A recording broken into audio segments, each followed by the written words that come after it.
अनंत टिप्या refresh व्हा। खांबाळे गावच्या श्री आदिष्टी देवीचा हरिनाम सप्ताह आणि जत्रोत्सव मोठ्या उत्साहात साजरा झाला।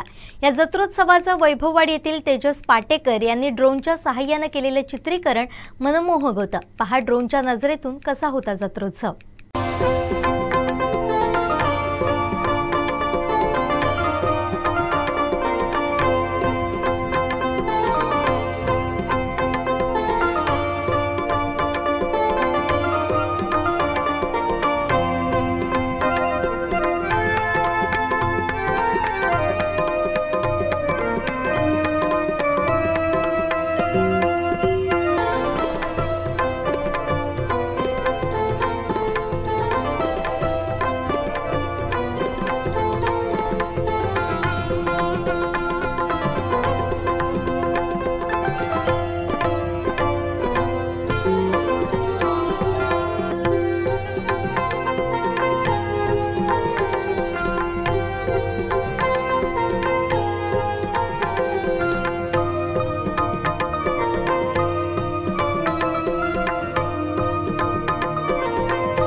आमचे दिवसभरातले सर्व अपडेट्स, ताज्या घडामोडी आणि थेट लाईव्ह पाहण्यासाठी सबस्क्राइब करा, लाईक करा कोकणचं नंबर 1 महा चॅनल कोकण 7 लाईव्हचं YouTube चॅनल।